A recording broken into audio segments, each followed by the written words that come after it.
Assalamualaikum warahmatullahi wabarakatuh. Hello everyone and welcome. Before we begin, let me introduce myself. My name is Atmia Nuri Febrianti.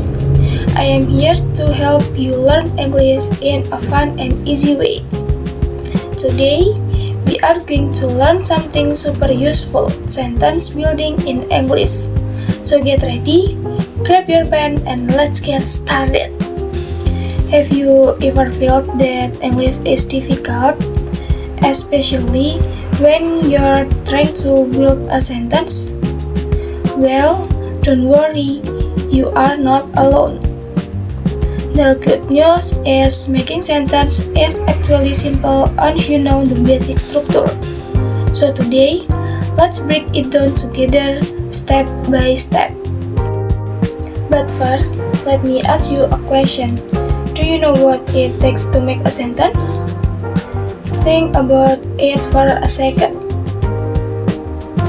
A sentence needs at least two things, a subject and a verb, and sometimes an object too.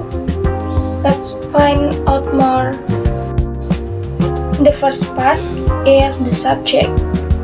In a sentence, the subject is the person, animal, or thing that performs the action. Think of it as the main star of the sentence, the one who does something. Basically, the subject is the doer. Here are some examples of subjects. You can use pronouns like I, you, they, we, he, or she. You can also use nouns like the cat, Woody, my mother, or it when referring to a thing. All of these can be the subject of your sentence. Now, let's move to the second part, the verb. In English, action words are called verb. Without a verb, a sentence has no life. We will not know what is happening or what the subject is doing or feeling. So, the verb is absolutely essential. Here are some common verb examples: eat, play, read, cook, write, run, walk, and sleep. These are all action words that tell you what the subject is doing. Pretty simple, right? Great! Now, let's talk about the third part, the object. The object is the receiver of the action. It's the person or thing that gets acted upon. And in English, the object almost always comes right after the verb. For example, objects can be things like an apple, a football, a book, or a letter. So if someone eats an apple, apple is the object. If someone reads a book, book is the object. Make sense? Now, let's put it all together. Look at these examples. Woody reads a book. The cat eats fish. They play football. See how easy that is? Subject plus verb plus object, and you have a complicated sentence. Here's something important. When does the action happen? In English, the verb can change depending on the time. There are three basic sentences you need to know.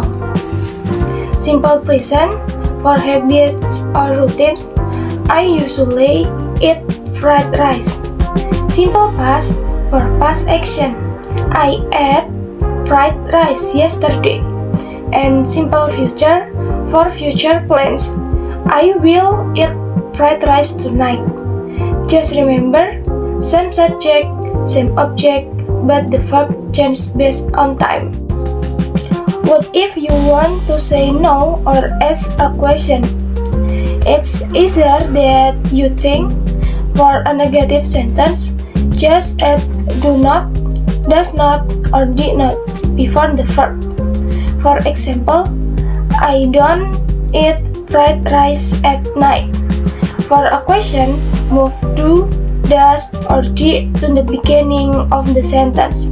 Like this, do you eat fried rice every day? That's it, simple and easy. Want to sound even more advanced? Try combining two sentences using conjunction. Words like and, because, but, and so can connect your ideas together. For example, she studies English because she wants to be better. See how that sounds more impressive and professional. Give it a try.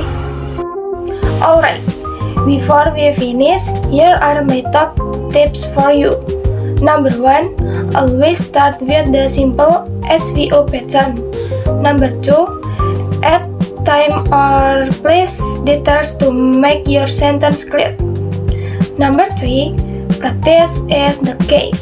Don't be afraid to make mistakes, they are part of learning. Think of building sentence like stacking Lego. Start with the foundation, then add the decoration. You've got this. Now, your hobby in the comments. I'd love to read them. Don't forget to like and subscribe. And I'll see you in the next video. That's all for today. Thank you so much for watching.